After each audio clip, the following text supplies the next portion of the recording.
Watching and goodbye.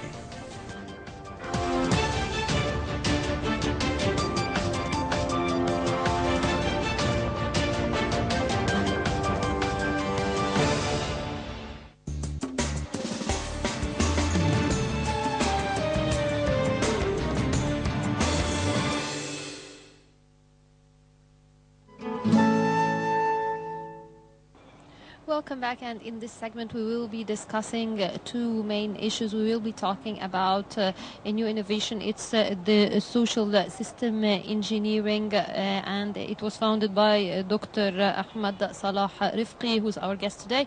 Also, he is also a consultant at the Ministry of Investment, so also he will be talking to us about the one-stop and how it can help bringing investments in Egypt, and we'll be talking about the investment law and more. Good afternoon and welcome with us. Good afternoon. Sir, we always talk about the importance of investing in Egypt, especially from expats so living abroad. What are the main important points that any investor should come to Egypt and upon which he's going to put his money into this country? This is very important when you're talking for the KPIs for any investor when he wants to come to Egypt to invest. He has some KPIs. One of the most important KPIs, it's the doing business report, and doing business report is issued by the World Bank by each year, and ranking the countries by puts it into classification.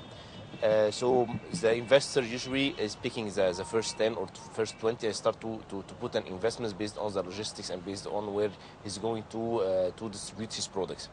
Currently, if you are talking for the World Bank doing business report, the last one it's this year, our rank is currently is 128, which is not in the top 10, top 20. And even it's not from the top 5 in Africa.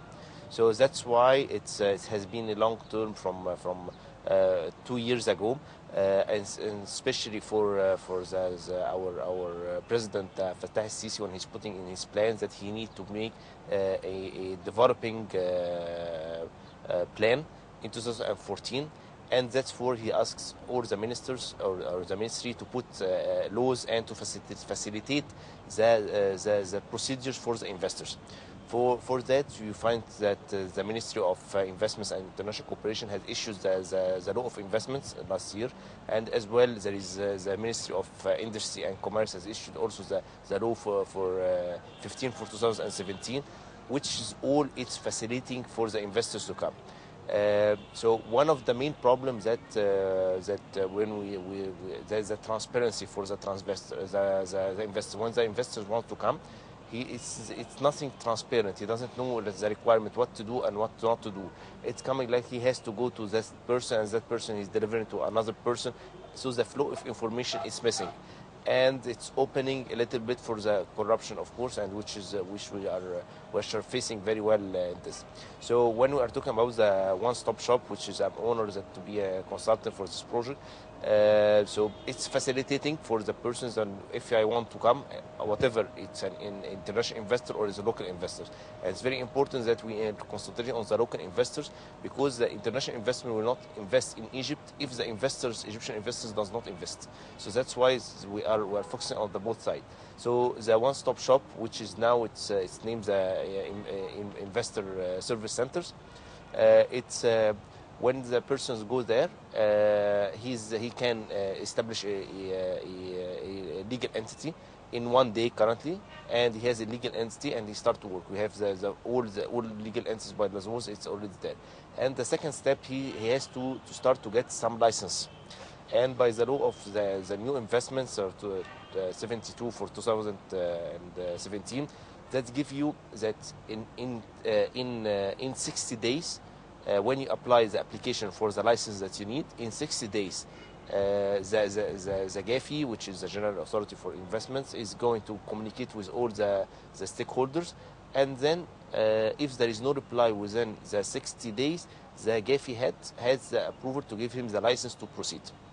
With the law also is giving a benefits that for the private sectors to include and support a little bit, because we know it's a lot of routine. We have an accreditation office that is give a private service for the investor. Instead of waiting for 60 days, he can pay an extra more for the accreditation office, and he can get the license in 10 days. And later on, the benefits of the law, there is a lot of things, but the most important with the one-stop shop is dealing with only one employee. I'm going as investor to one employee and tell him what I want. He give me what I have to submit, and even that I can do it from home. I know what I need, and I go and transmit it. And then one application, and then the GAFI is going to manipulate all this.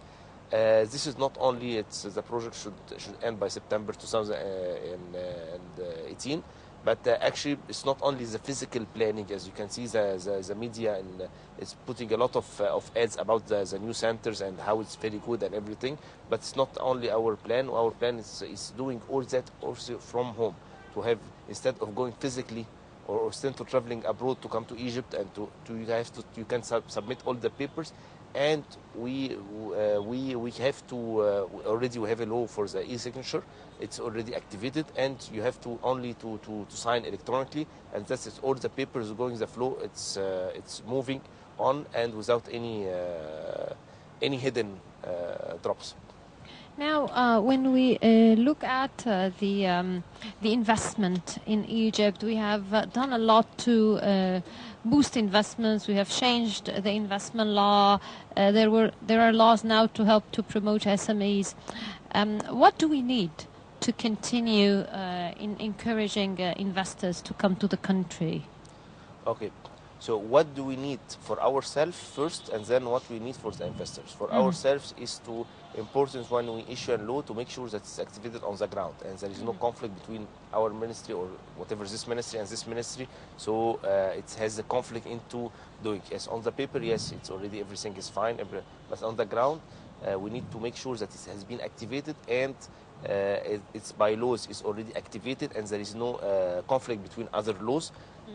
And to make the people follow the laws, because one of KPIs as well, which is making the investor running away, it's our ranking in respecting the law. Our ranking in respecting the law, based on the doing business report on World Bank, it's 178, and that's why we have to respect the law, and we have to emphasize it and empower it, and to make sure it doesn't make a conflict. And the most important, that we focus on the beneficiary, which is the investor or the Egyptian investors, instead of focusing who's taking control of who. This is the things. So this is very important. When we are talking, this is internally, we have to manipulate, and I think that it's already, for example, for the law is 72, it's already a lot of, a good percentage from it is already implemented on the ground. Still, others still need to implement it on the ground. And for the IDA, which is the Ministry of the Law 17 for 2017, is still not activated on the ground. We need to activate it and to make it sure. When we talk about the investors, the investors need very simple things. Of course, they need credibility, and they need where is the opportunities. I have to show him the opportunities, why to come to Egypt and why to invest here, what you are going to benefit, either to take a land, either to take. So the benefits itself, it has to be well mentioned. And the second things, it's not only we should not do like previously, that whatever an investor has the money and he come and he pay money and he do whatever he want. That's why we have the majority of the industry in Egypt is polluted, because business cannot be done outside. They come and do it. So that's why I always emphasize that we need to have an investment map. The investment map, it's already have the headlines. It's already there. But to have an investment map, we have to first to have a needs map, the map of needs of the community, which the consumption maps, which the community or which Egyptians are consuming, and also have a production maps, which the Egyptians are producing, and the gap between those two maps, the consumption map and the production map, it is the investment map, which I going to give more incentives for the people to work on this, because I want to close the gap between the both things, right? And on the other side, it's also the number and statistics, because as investors, we always talk with numbers. So we cannot use with qualitative, we have to be quantitative. So it's important as well to understand in the consumptions what products we import from abroad, and we pay taxes for it. And those products are listed by priority based on the size of the market itself, because there are opportunities for the Egyptian if they are making a production for replacing the important stuff. But the numbers need to be on a map, so we can understand all the numbers and collect it, because each stakeholder is responsible for eight things.